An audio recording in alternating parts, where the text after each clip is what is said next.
오늘은 주는 완전합니다 라는 제목으로 찬양을 했던 것처럼 말씀을 나누도록 하겠습니다. 오늘 이 말씀을 통해서 하나님의 은혜가 저와 여러분에게도 충만하게 임하기를 소원하고 축복합니다. 지난 한 주간도 계속해서 우리는 이 출애굽기 모세와 아론을 통해서 하나님께서 이스라엘 백성을 인도해 내시는 과정에 대해서 함께 말씀을 살펴보았습니다. 앞으로도 계속해서 이 과정입니다. 하나님께서 이스라엘 백성을 애굽에서 불러내어 약속의 땅인 가나안 땅으로 인도하시기 위해서 모세와 아론을 보내셨죠. 모세와 아론이 하나님께서 말씀하신 대로 바로 앞에 나아가서 하나님의 명령을 전했어요. 이스라엘 백성을 내보내라, 내 백성을 내보내라 하셨다고 하나님의 말씀을 전했어요. 근데 문제는 바로가 하나님의 말씀을 듣지 않아요. 하나님이 여호와가 누구이기에 내가 그의 말을 듣겠느냐라고 합니다. 자, 출애굽기 5장 2절 말씀입니다. 5장 2절 다시 한 번만 함께 읽어보겠습니다. 시작. 바로가 이르되 여호와가 누구이기에 내가 그의 목소리를 듣고 이스라엘을 보내겠느냐. 나는 여호와를 알지 못하니 이스라엘을 보내지 아니하리라. 그러니까 나는 여호와가 누구인지 모른다. 여호와가 누구이기에 이 백성을 내보내겠느냐 라면서 거절해요. 그러니까 이스라엘 백성을 내보내기는커녕 오히려 이스라엘 백성의 노역을 더 심하게 무겁게 하는 거죠. 그동안에는 벽돌을 만들 때 벽돌에 쓰는 짚을 다 주면서 하루 일정량을 만들도록 했어요. 근데 사실은 짚을 주면서 벽돌을 만들어도 이게 이스라엘 백성들이 지켜내기 굉장히 힘들 만큼 고된 노역이었어요. 근데 이제는 그 짚을 주지 않고 짚을 너희가 알아서 주워다가 벽돌을 만들라는 거예요. 대신에 양도 감해주지 않아요. 이전처럼 똑같은 양을 만들 때 이제는 짚을 너희가 알아서 구해다가 벽돌을 만들라는 거예요. 짚을 주면서 만들어도 힘들었는데 짚을 안 주면 이거를 만들 수 있어요, 없어요? 사실상은 오늘 하루 주어진 할당량을 감당하는 건 불가능합니다. 거의 불가능한 게 아니라 아예 불가능한 명령이에요. 근데 주어진 수량을 채울 수 있어요, 없어요? 없어요. 바로가 그걸 몰라서 명령을 내린 게 아니고요. 게으르다예요. 일하기 싫으니까 여호와 핑계대면서 자기 신들에게 제사 지내겠다고 내보내달라라고 생각하고 아예 불가능한 명령을 내리는 거예요. 그러니까 그날에 주어진 할당량을 못 채우니까 애굽의 감독관들이 이제 기록원들이라고 기록하고 있는데요. 이스라엘 백성의 그날의 할당량을 얼마나 벽돌을 만들었는지 체크하고 노동을 감독하는 사람들이 기록원들이거든요. 그들을 때리는 거예요. 애굽의 감독관들이 이스라엘의 감독관에 해당하겠죠. 이 기록원들을 때리니까 맞는 것도 맞는 거지만 맞는다고 해서 이 할당량을 채울 수 있느냐? 안 되잖아요. 우리가 맞아서 히브리인들을 닥달한다고 이게 문제가 해결되면 지금 맞았으니까 문제를 빨리 닥달해서 해결하겠지만 맞는다고 닥달한다고 해결이 안 돼요. 그러니까 기록원들이 누구를 찾아가냐면 바로를 찾아가서 하소연하죠. 우리가 이렇게 맞습니다. 맞는다고 되는 게 아닌데 명령이 너무 엄합니다. 라고 하소연을 하는데 돌아오는 건 뭐예요? 원론적인 대답뿐입니다. 출애굽기 5장 17절 18절입니다. 바로가 이르되 너희가 게으르다 그러므로 너희가 이르기를 우리가 가서 여호와께 제사를 드리자 하는도다. 이제 가서 일하라. 짚은 너희에게 주지 않을지라도 벽돌은 너희가 수량대로 바칠지니라. 나도 알아. 근데 너희가 게을러서 그런 말 했으니까 그냥 만들라는 거예요. 감해주고는 없습니다. 그냥 당하라는 겁니다. 그러니까 바로의 이 말을 듣고 화가 몸에 미친 줄 알고 기록원들이 바로 앞에서 물러나오다 이제 큰일 났구나, 죽었구나. 나오는데 누가 있어요? 모세와 아론이 있는 거예요.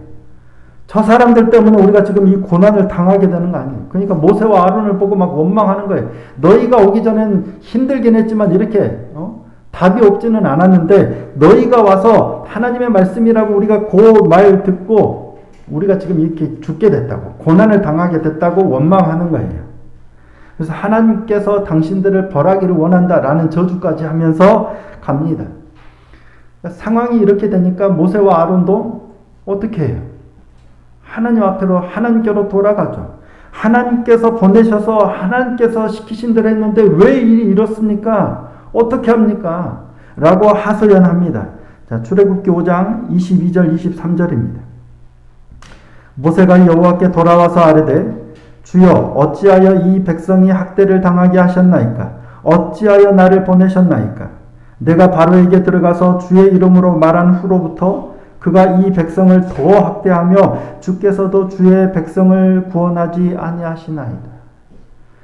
하나님이 저 부르셔가지고 안 가겠다고 하는데 억지로 보내셔서 하나님 시키신 대로 가서 다 했는데 상황이 나아지기는커녕 이게 뭐냐? 구원하지도 않고 상황은 더 악화되고 하나님 책임지셔야 되지 않겠습니까? 이게 뭡니까? 라고 항의하는 거예요. 그러자 하나님께서는 어떤 특별한 방법을 주신 게 아니고요. 뭐예요? 그런 방법 주시지 않으셨어요. 엊그제 살펴봤지만 나는 여호와이니라. 하나님의 이름을 앞뒤로 배열하고 앞뒤로 말씀하시면서 뭐예요? 내가 너희를 내 백성으로 삼고 나는 너희의 하나님이 되려고 너희를 애굽 사람의 무거운 짐 밑에서 빼내어 너희 조상 아브라함과 이삭과 야곱에게 약속했던 그 가나안 땅으로 인도해 드릴 나는 여호와니라 라고 이전에 하셨던 그 말씀을 다시 한번 확언하세요. 그러니까 특별한 어떤 능력이나 특별한 방법을 주신 게 아니고요. 전에 모세와 아론을 처음에 보내셨던 그 말씀을 다시 한번 말씀하시는 거예요. 나는 여호와라. 너희를 인도해 내도록 보낸 너희의 하나님 여호와라. 그 말씀 다시 하라는 거예요. 그리고 그 말씀을 다시 바로에게 가서 그대로 하고 이스라엘 백성을 데리고 나오라는 거예요. 근데 이스라엘 백성들은 어때요? 저는 처음에는 와, 우리 기도를 들으시고 하나님이 보내셨구나 라고 기뻤지만 지금은 뭐예요? 그 말대로 했다가 마음이 안 되니까 마음이 상해버렸어요. 가혹한 노역으로 모세 말이 안 들려요. 하나님 말씀이 안 들려요. 더 원망하죠. 결과가 너무나도 참담했어요. 그러니까 상황이 이전보다 더 악화됐어요. 그래서 모세가 지금 하나님께 돌아와서 말씀드린 거잖아요.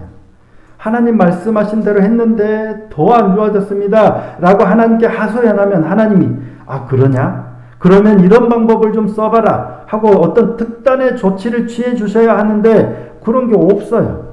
전혀 달라진 거 없이 전에 하셨던 말씀 그대로 다시 한번 재확인이에요. 그 말씀 다시 하면서 그 일을 하라고 명령하십니다. 자, 출애굽기 6장 11절입니다. 들어가서 애굽 왕 바로에게 말하여 이스라엘 자손을 그 땅에서 내보내게 하라. 전에 하셨던 명령이에요. 뭔가 다른 말씀 한 게 아니고 전에 하셨던 말씀 그대로 다시 하시고 다시 이 명령 또 하시는 거예요. 그러자 모세가 뭐라고 대답합니까? 자, 12절입니다. 모세가 여호와 앞에 아뢰어 이르되 이스라엘 자손도 내 말을 듣지 아니하였거든 바로가 어찌 들으리이까? 나는 입이 둔한 자니이다. 하나님 시키신 대로 했는데 이제는 이스라엘 백성도 내 말 안 듣는데 또 가서 그대로 말한다고 바로가 내 말 듣겠습니까? 라고 하는 거예요. 그리고 나서 오늘 본문입니다. 그리고 나서 오늘 본문은 뭐냐면 모세와 아론의 족보에 관한 기록입니다. 그리고 다시 하나님께서 모세에게 내가 내게 이르는 바를 너는 바로에게 다 말하라 하시고 모세는 하나님께 나는 입이 둔한 자이오니 바로가 어찌 나의 말을 들으리이까? 이 족보가 끝나는 30절에 똑같은 말을 기록하고 있습니다. 그러니까 11절에 하나님께서 너는 바로에게 가라 명령하시고 12절에 모세가 이렇게 했죠. 나는 입이 둔한 자입니다. 라고 했는데 29절에 보면 하나님이 또 모세에게 바로에게 가라 명하시고 30절에 또 모세가 이렇게 대답하죠. 나는 입이 둔한 자이오니 바로가 어찌 나의 말을 들으리까? 똑같아요. 하나님이 명령하시고 모세가 나 입이 둔한 자 아닙니까? 바로가 내 말 안 들을 겁니다. 29절에도 똑같이 하고 30절에도 모세가 똑같이 대답합니다. 그 사이에 뭘 기록하고 있는 거예요? 모세와 아론의 족보를 기록하고 있는 거예요. 하나님의 명령과 모세가 상황으로 인해서 나 못하겠습니다. 주저하고 망설이는 그 사이에 왜 모세와 아론의 족보를 기록하고 있을까 하는 겁니다. 이게 하나님께서 오늘 우리에게 주시는 메시지가 아닐까 싶습니다. 14절에 보시면 그들의 조상을 따라 집에 오르는 이러하니라 라고 하면서 이제 누구의 족보부터 기록하고 있냐면 르우벤이에요. 그리고 시므온. 그 다음 사람이 누구예요? 야곱의 셋째 아들 레위예요. 그러니까 르우벤, 이스라엘 족속 12지파의 족보를 다 기록하려고 한 게 아니라 모세와 아론의 족보를 기록하려고 순서대로 르우벤, 시므온 간단하게 설명하고 셋째 아들인 레위 지파의 족보를 기록하고 있어요. 레위가 게르손, 고앗, 무라리를 낳고 고앗에게서 아므람과 몇몇 아들을 낳고 아므람과 요게벳에서 모세와 아론이 낳고 그 아론의 아들이 누구고 그 손자 비느하스까지 기록하고 있어요. 그리고 뭐라고 기록해요? 이들은 레위 사람의 조상을 따라 가족의 어른들이라. 예. 레위 사람의 조상을 따라 가족의 어른들인 그들 중에 이 족보를 레위 지파의 족보를 기록하면서 하나님께서 이 족보를 통해서 뭘 말씀하고자 하시냐면 바로 26절, 27절입니다. 자, 오늘 본문 26절, 27절 함께 한번 읽어보겠습니다. 시작. 이스라엘 자손을 그들의 군대대로 애굽 땅에서 인도하라 하신 여호와의 명령을 받은 자는 이 모세와 아론과 모세요. 애굽 왕 바로에게 이스라엘 자손을 애굽에서 내보내라 말한 사람도 이 모세와 아론이었더라.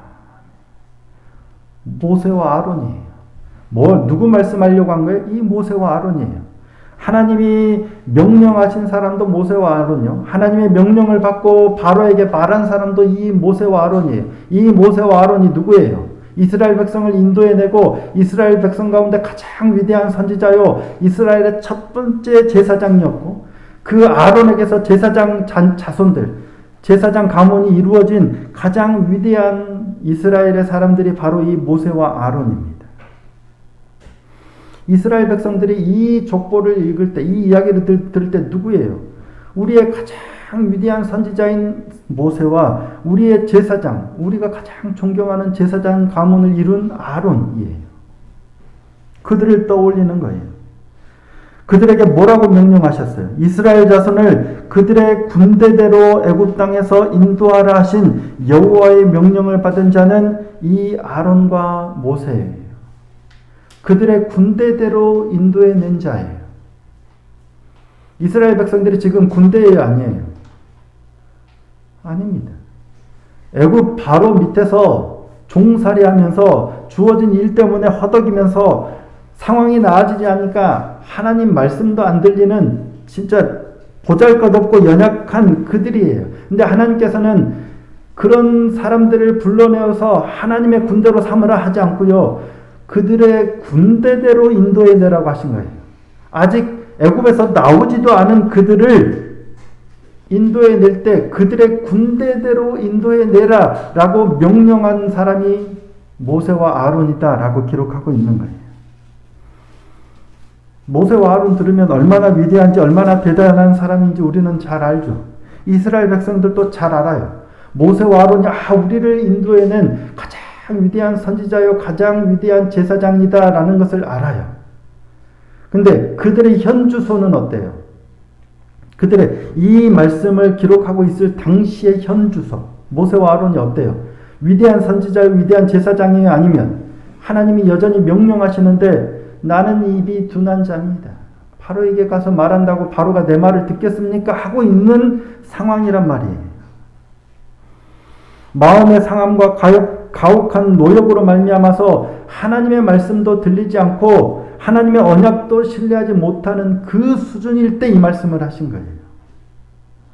그가 누구냐? 레위 지파 가문인데 너희를 인도해낸 하나님의 명령을 받고 너희를 인도해낸 모세와 아론이에요. 그 앞과 뒤에 나는 입이 둔한 자입니다. 바로가 어찌 내 말을 듣겠습니까? 라고 하는 연약한 모습을 그 사이에 우리가 가장 잘 기억하고 있는 너희 조상의 가장 위대한 선지자와 제사장인 모세와 아론의 족보를 기록해 놓은 거예요. 너희가 그처럼 신뢰하고 너희가 그처럼 존경하는 인물들 지금 모습이 어떠냐? 하나님의 말씀도 신뢰하지 못하고 상황 때문에 바로 앞에 나가기도 주저하고 있는 연약한 모습이다라는 거예요. 왜 이 말씀을 기록하셨을까? 그 일은 하나님이 이루시기 때문입니다. 그것이 하나님의 계획이었고 그것이 하나님의 언약이었어요. 너희 조상 아브라함과 이삭과 야곱과 맺으신 하나님의 언약이에요. 너희는 내 백성이 되고 나는 너희의 하나님이 되리라 라고 하셨던 그 언약을 이루시는 분은 하나님이세요. 보기에 지금 너희가 찌질하게 연약하게 힘이 없어서 나 못 가겠습니다 라고 주저하고 있지만 하나님은 그 안에서 이미 군대를 인도해낸 모세와 아론을 보시는 거예요. 누가 하시기 때문이에요? 모세와 아론이 하기 때문이 아닙니다. 하나님이 하시기 때문이에요. 족보상으로 너희가 쭉 나중에는 이스라엘 백성이 이제 다 알겠죠. 족보상으로 쭉 봤을 때 얼마나 위대한 인물이고 얼마나 위대한 일을 했는지 알지만 그들이 지금 어떤 모습이에요? 연약한 모습이에요. 하나님의 말씀을 받았고 능력도 받았음에도 불구하고 여전히 보잘것없는, 여전히 두려워하는, 여전히 주저하는 그 모습이에요. 그런데도 불구하고 그런 그들을 사용해서 일하시는 분은 누구예요? 하나님이시라는 거예요. 그 일을 하나님께서 이루신다는 그 모습을 보여주기 위해서 이 족보를 그 사이에 기록해 놓은 것 같습니다. 현재 우리의 모습이, 우리의 능력이 이 일을 이루는 게 아니라요. 우리는 여전히 연약하지만 이 일은 누가 이루세요? 하나님이 이루신다는 걸 보여주기 위함입니다. 베드로가 그랬죠. 오늘 밤 너희가 다 나를 버리리라. 베드로가 나는 결코 모두 주를 버릴지라도 나는 결코 주를 버리지 않겠습니다. 아니야. 오늘 밤 다 굴기 전에 네가 3번 나를 부인하리라. 베드로가 내가 맹세하죠. 주와 함께 죽을지언정 주를 부인하지 않겠습니다. 라고 하지만 뭐예요? 부인하고 맹세하고 부인하고 저주하고 맹세해서 부인합니다. 이게 베드로의 현주소예요. 이게 모세의 현주소고 이게 우리의 현주소예요. 그럼에도 불구하고 너 왜 나 부인해? 너 부인할 거잖아. 너 왜 부인했어가 아니에요. 이미 부인할 걸 아심에도 그때 주님께서는 베드로의 모습을 아세요. 주님께서는 이 모든 것을 아시고 나중에 다시 베드로를 찾아오셔서 네가 나를 사랑하느냐? 내 양을 먹이라 3번이나 물으시고 말씀하시죠. 그리고 베드로는 마지막에 십자가에 거꾸로 달려 죽을 때까지 주님의 일을 그렇게 감당했습니다. 모세에게 그러셨던 것처럼 하나님께서는 베드로에게도 그렇게 행하셨고요. 오늘 우리에게도 동일하게 행하실 줄로 믿습니다. 우리 모습 보시면 저에게도 마찬가지죠. 말씀하셨어요. 그런데도 불구하고 하려고 하는데 믿음을 가지고 가려고 하는데 일이 잘 안 돼요. 그러면 하나님 하라고 하셔서 가는데 일이 이게 뭡니까? 되는 것도 없고 하소연하죠. 그런데도 그냥 하라시는 거예요. 더 놀라운 능력을 주거나 더 얼른 특별한 방법이 아니라 그냥 내가 명한 것을 하라 라고 말씀하셔요. 그때 우리는 나는 입이 둔한 자입니다. 내 도저히 안 될 것 같은데요. 하지만 이 일을 이루시는 분은 누구예요? 하나님이시라는 거예요. 그 믿음으로 나가라는 거예요. 뭔가 특별한 능력을 줘서 할 수 있겠다가 아니고요. 전에 하셨던 약속의 말씀을 기억함으로 하나님의 말씀을 믿고 나가도록 우리에게 원하시는 겁니다. 족보를 통해서 보여주고자 하시는 것은 뭐냐면 네가 하는 게 아니고요. 모세가 능력이 있어서 하는 게 아니고요. 그 일을 이루시는 언약을 이루시는 신실하신 하나님을 보라는 거예요.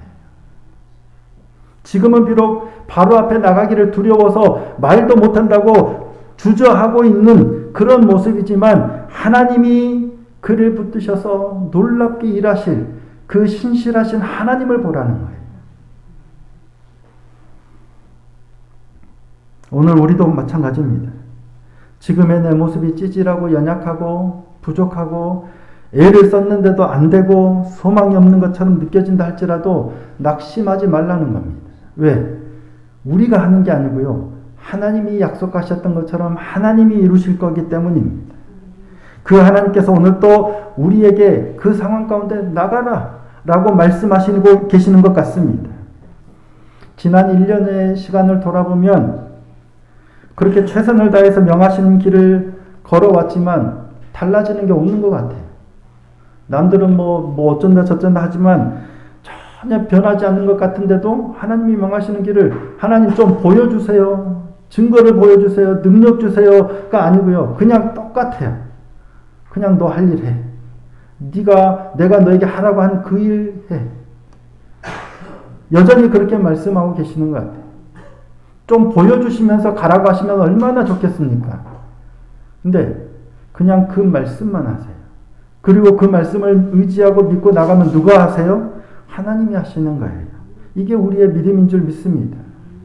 제가 요즘에 좀 계속해서 여러분들에게 말씀을 드렸는데 브레이브 걸스라는 그룹이 있어요. 제가 사진을 찾으려다가 좀 그래서 안 올려드렸는데 여자 4인조 여성 그룹이 아이돌이라고 하기에도 좀 그래요. 막내가 29이고 29, 30, 31, 32 여자 4명이 그룹을 이뤄서 가수인데 원래는 10년 전에 나왔던 팀인데 사람들이 바뀌고 바뀌어서 지금 이 4명이 지금 그룹을 이루고 있는데 이 그룹이 노래했던 노래가 롤린이라는 노래인데 이거를 4년 전에 발표를 했어요. 곡을 4년 전에 발표했는데 히트를 못 친 거예요. 보통은 노래를 발표하고 한두 달, 길면 몇 개월 내에 이게 결판이 나는 거예요. 사람들이 막 찾아 듣고 음원을 사고 이러면서 히트를 얻으면 유명해지는 거예요. 근데 4년이 지났는데도 그러니까 인기를 못 얻으니까 하다 안 되니까 결국에는 이 팀이 이제는 안 되겠다. 팀을 해체하자라고 멤버들끼리는 이렇게 논의가 끝나고 소속사 대표에게 이렇게 장문의 편지를 썼대요. 근데 소속사 대표도 10년 동안 이 팀을 어떻게 해보려고 애를 썼는데 이제는 더 이상 가망성이 없어 보이는 거예요.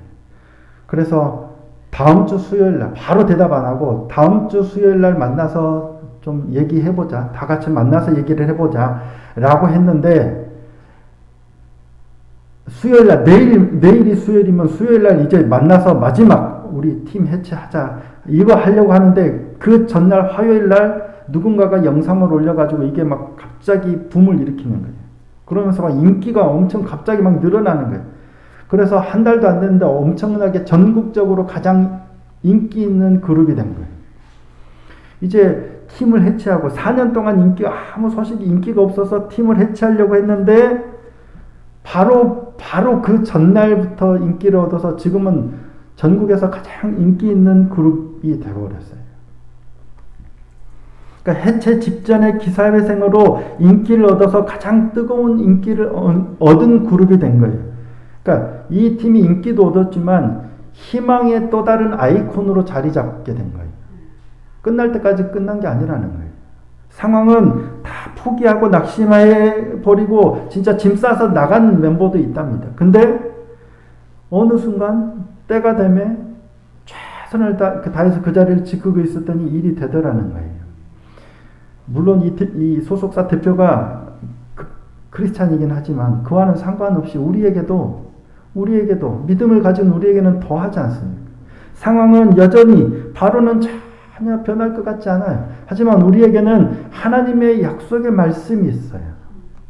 하라고 하나님이 보내셨다면 변할 것 같지 않는 상황에서도 누가 일하세요? 하나님이 일하세요. 우리가 일하는 게 아니라 하나님께서 일하시는 겁니다. 그래서 믿음으로 견디면 하나님께서 놀랍도록 역사하시고 이루실 줄 믿습니다. 이게 우리의 소망이요, 이게 우리의 믿음입니다. 모세와 아론처럼, 베드로 그 배신하고 저주하고 맹세하고 부인하고 갔던 베드로가 그렇게 될 줄 누가 알았어요? 그가 한 게 아니고요, 성령이 임하시니 하나님께서 이루신 거예요. 오늘 우리도 그렇습니다. 인간적으로 보면 이 브레이브 걸스가 놀라운 게 4년 동안 잊혀졌다가 갑자기 역주행이라고 해요. 그런 일이 있으리라고는 아무도 본인들도 상상 못했어요. 우리도 마찬가지입니다. 언제 어떻게 어떤 역사가 일어날지 몰라요. 우리 교회가 언제까지 이 모양, 이 모습일지 몰라요. 몰라요. 1년이 될지, 2년이 될지, 10년이 될지 하지만 소망은 교회가 어떻게 되느냐가 문제가 아니고요. 하나님이 함께 하시고 하나님이 약속하신 대로 하나님이 세워가실 거라는 거예요. 이게 우리의 소망입니다. 우리가 아니라, 내가 아니라 하나님이 인도하고 계시고 하나님이 세우실 거라는 게 우리의 믿음이고 소망인 줄 믿습니다.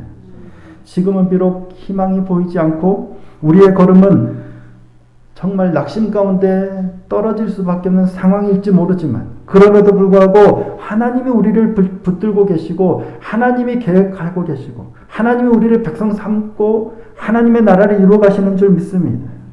그 믿음 안에서 오늘 또 주어진 삶의 자리에 최선을 다하며 나가는 저와 여러분이 되기를 소원합니다. 그러면 하나님께서 때가 되면 반드시 승리하게 하실 줄 믿습니다. 놀라운 역전을 이루시는 그 하나님을 기대함으로 때가 언제일지 모르지만 역전케 하시는 하나님을 경험하는, 우리를 만드신 하나님은 그분 완전하심을 경험하는 복된 믿음의 삶이 될 수 있기를 예수님의 이름으로 축복합니다.